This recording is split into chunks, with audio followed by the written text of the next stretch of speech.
gender-based violence and femicide. This is not a new terminology that we are interacting with for the first time.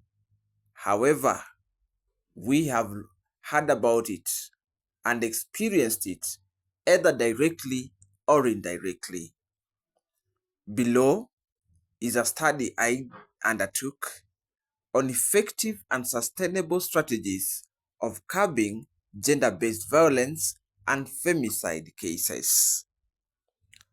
I want to say that curbing femicide requires a multifaceted and sustainable approach that addresses its roots, causes, and promotes gender equality, safety, and justice.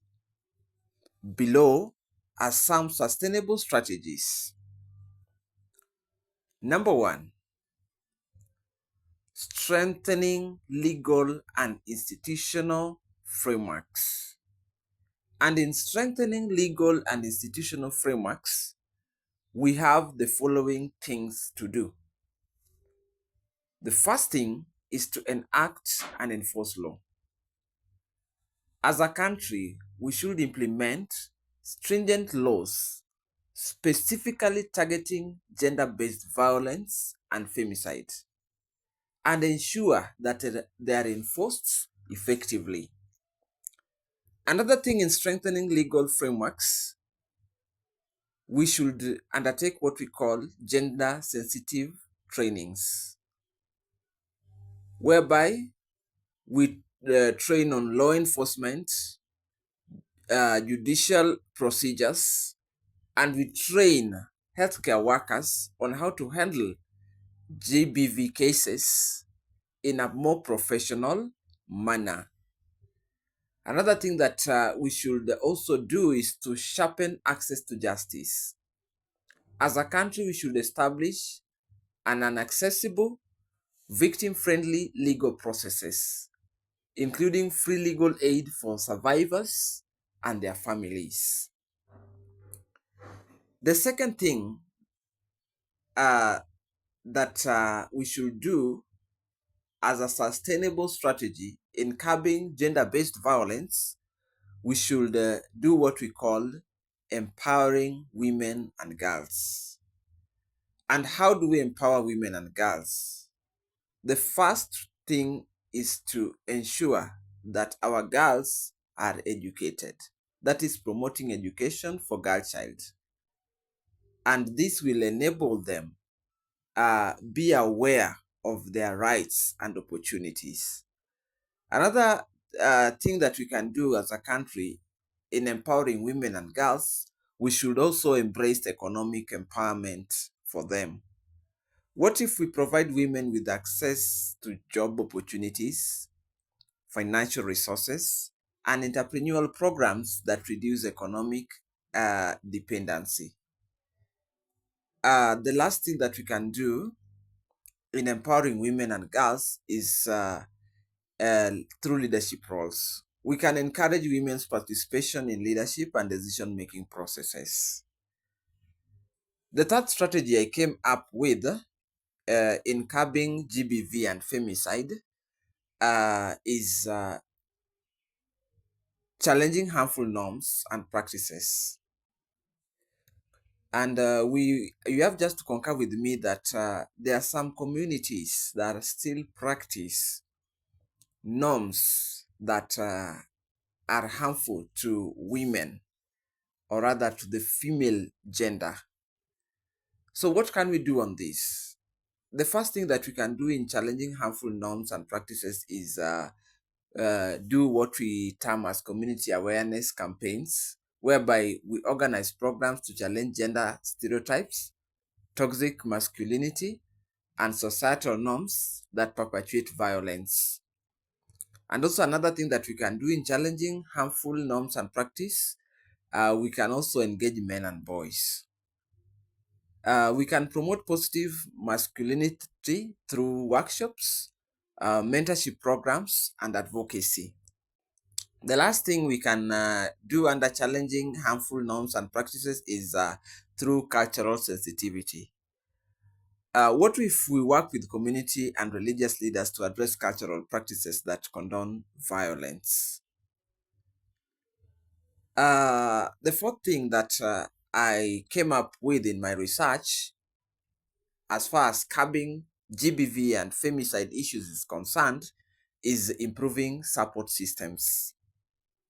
So, and in improving support systems, I came up with three viable solutions. If we can come up with shelter and safe spaces, whereby we establish safe spaces for survivors of GBV, and offering psychological, medical, and legal support. Another thing we can do in improving support systems, we can develop hotlines and helplines, whereby we create 24/7 confidential services for survivors to report abuse and seek help. The last thing that we can do in improving support systems, we can do rehabilitation for perpetrators, whereby we offer intervention programs aimed at rehabilitating offenders and preventing recidivism. Number five, what we can do in curbing gender-based violence and femicide issues, we can do what we call data collection and monitoring, whereby we do a comprehensive data collection. We collect and analyze data on femicide and GBV to understand trends, risk factors, and gaps in interventions. Another thing we can do is early warning systems, whereby we develop community-based mechanisms to identify and intervene in high-risk situations. The sixth thing that we can do is advocacy and partnership. Advocacy and partnership is a very pivotal activity that we have to do in terms of curbing GBV and femicide issues. And this is how we can do it according to my research. Number one, civil society organizations. We can do it through civil society organizations, whereby we collaborate with NGOs and grassroots organizations to amplify advocacy and provide support services. Another thing that we can do is global alliances, whereby we leverage international frameworks such as the United Nations Sustainable Development Goals to combat violence against women. And the last thing we can do on advocacy and partnership is through public-private partnership. Partners with business to fund and implement community-based programs addressing gender-based violence. Number seven, or rather the second last strategy that we can embrace in curbing gender-based violence is through education and awareness. And how do we use education as awareness as a strategy? Through our school curricula. What if we include gender equality, human rights, and conflict resolution in school curricula? Think about it. Another thing that we can do under just education and awareness, we can do mass media campaigns, where we use the media to raise awareness and change attitudes towards violence against women.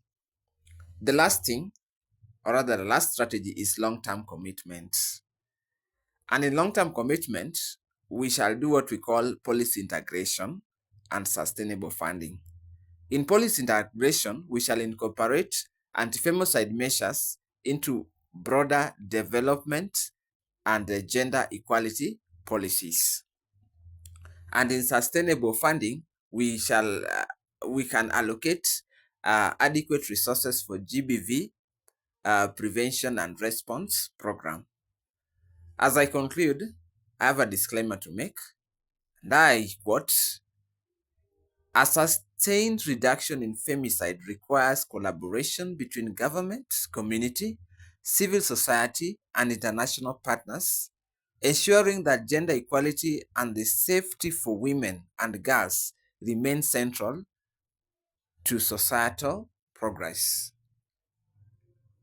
As we are in the 16 days campaign on gender-based violence, I want us to take heed of this report. Let it be used by the government, by different stakeholders, that at the end of the day, we see light, that cases of gender-based violence and femicide is reduced by a greater percentage.